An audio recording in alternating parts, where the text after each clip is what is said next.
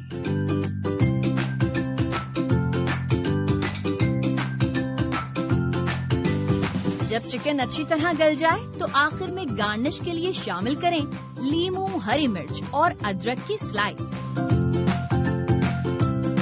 اب dish out کریں اور اسے گرم گرم روٹیوں کے ساتھ سرو کریں. لیجیے تیار ہے آپ کا خوشبودار، مزیدار اور ذائقے دار اچاری توا چکن.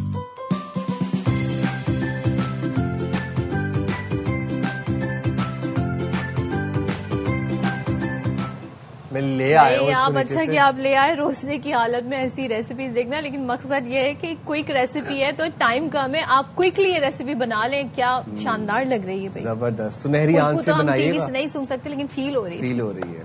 لیکن جہاں پر آپ اتنا کھاتے ہیں وہاں پہ آپ نے اپنی باڈی کا خیال بھی رکھتے ہیں. ظاہر سی بات ہے جسم کا، صحت کا خیال رکھنا بہت ضروری ہے. مرغن غذائیں ہم نے رمضان میں بہت کھائی ہیں، آپ لوگوں نے بہت کھائی ہیں. مضر صحت مشروبات کا بہت استعمال کیا ہے. تو گردوں کی صحت اور ان کی اہمیت کو اجاگر کرنے کا آج عالمی دن ہم سیلیبریٹ کر رہے ہیں. اس دن میں ہم گردوں کے حوالے سے جو مسائل، جو بیماریاں، جو تکالیف پیدا ہو سکتی ہیں پوٹینشیلی، ان کے بارے میں ہم اویئرنیس اسپریڈ کرتے ہیں. تو گردوں سے روزانہ 24 گھنٹوں کے دوران 15,000 لیٹر خون گزرتا ہے اور گردے میں موجود باریک نالیاں ہوتی ہیں اور جالی دار کپ خون کو چھاننے کے بعد صاف خون کو انسانی جسم میں دوبارہ شامل کر دیتا ہے. اچھا، یہ خون جو فلٹرڈ ہوتا ہے، یہ دوران خون میں موجود زائد نمکیات اور پانی جو یورین کی صورت میں ہے انسانی جسم سے خارج ہو جاتے ہیں. لیکن اگر کسی ایک گردے کی کارکردگی متاثر ہو تو پھر زندگی کو خطرات بھی لاحق ہو سکتے ہیں. تو یہ خطرات کیا ہیں، ان سے ہم کیسے ٹائملی بچ سکتے ہیں، اس ساری صورتحال پر ہم بات کر لیتے ہیں. ہمارے ساتھ موجود ہیں associate professor nephrologist doctor Sarfraz Sarwar. Thank you so much doctor Sarfraz for joining us. سب سے پہلے تو ہم بتائیں کہ وہ بیسک اویئرنیس کیا ہے ہماری کڈنی ہیلتھ کے متعلق جو ہم سب کو ہونی چاہیے. دیکھیں، کڈنی جو ہے وہ ہمارے جسم کا جو 20% بلڈ جو آ رہا ہے ہارٹ سے، وہ کڈنیز کی طرف جا رہا ہے اور اس کو دن میں کئی دفعہ پورے بلڈ کو فلٹر کرتی ہے.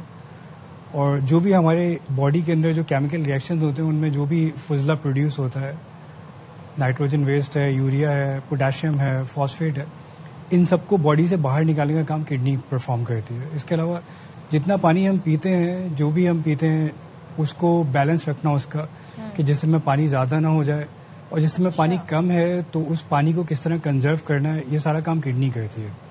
تو یہ بہت امپورٹنٹ چیزیں. اس کے علاوہ جسم میں خون کے اندر جو تیزابیت ہے اس کو کنٹرول کرنا بھی کڈنی کا کام ہے. وائٹامن ڈی پروڈکشن بھی کڈنی کا کام ہے. اور بلڈ کی جو ہیموگلوبن ہے اس کی مقدار کو برابر رکھنا بھی کڈنیز کا کام ہے. اچھا، تو یہ ساری چیزیں جو ہے وہ یہ ساری اہم چیزیں جو ہے یہ کڈنیز کر رہی ہیں. اب اگر کڈنیز خراب ہوں گی تو یہ ساری چیزیں افیکٹ ہوں گی. بلڈ پریشر بڑھے گا کیونکہ پانی جسم میں زیادہ ہو جائے گا، سالٹ زیادہ ہو جائے گا، پوٹاشیم زیادہ ہو جائے گا، فاسفیٹ زیادہ ہو جائے گا. بلڈ پریشر بڑھے گا، جو یورین ہے وہ کم آئے گا تو سوجن ہوگی جسم پہ، پیروں پہ سوجن ہوگی، آنکھوں کے گرد سوجن ہوگی، سانس لینے میں مشکل ہوگی. اور ہیموگلوبن اگر پراپر نہیں ہوگا، خون کی مقدار برابر نہیں ہوگی تو ہمیں سانس پھولے گی، چلنے پھرنے کی ایکٹیویٹیز کرنے میں ویکنیس ہوگی، کمی کی صورت میں. اور یہ کمی کی صورت ہوگی اگر کڈنی صحیح کام نہیں کریں گی. تو یہ ساری چیزیں ہیں. اس کے علاوہ جب ہم پانی پئیں گے وہ پانی یورین کے ذریعے باہر نہیں نکلے گا تو وہ پانی جسم کے اندر رہ جائے گا، وہ بھی پانی ہمارے لیے تکلیف دہ ہو جائے گا، سوجن کا باعث بنے گا. تو یہ ساری چیزیں جو کڈنیز کر رہی ہوتی ہیں اور اگر کڈنیز کام نہیں کریں گے تو یہ علامات ہوں گی. بلڈ پریشر بڑھے گا. پانی ایکیومولیٹ ہوتا ہے باڈی کسی بھی پارٹ میں، کسی جوائنٹ میں ایکیومولیٹ ہو سکتا ہے، ہو جاتا ہے، کیسے ہوتا ہے؟ جو لوگ چلتے پھرتے رہتے ہیں، جن کا کام بیٹھنے کا زیادہ ہوتا ہے، ان کی ٹانگوں پہ پہلے سوجن آنی شروع ہوتی ہے. جو لوگ لیٹے زیادہ رہتے ہیں یا کم چلتے پھرتے ہیں، ان کے چہرے پہ اور کمر کے پچھلے حصے پہ سوجن آتی ہے. تو یہ ڈیپینڈ کرتا ہے کہ آپ کی فزیکل ایکٹیویٹی کتنی ہے. اکثر آپ نے دیکھا ہوگا کہ ہم سفر کرتے ہیں، بیٹھے رہتے ہیں زیادہ دیر ٹرین وغیرہ میں، تو بھی پیروں پہ سوجن ہو جاتی ہے، یا بسز وغیرہ میں وہ بھی سوجن ہو جاتی ہے. لیکن وہ سوجن ایسا ہوتا ہے جو چلتے پھرتے ہیں ٹھیک ہو جاتی ہے. لیکن کڈنیز کی وجہ سے سوجن ہوتی ہے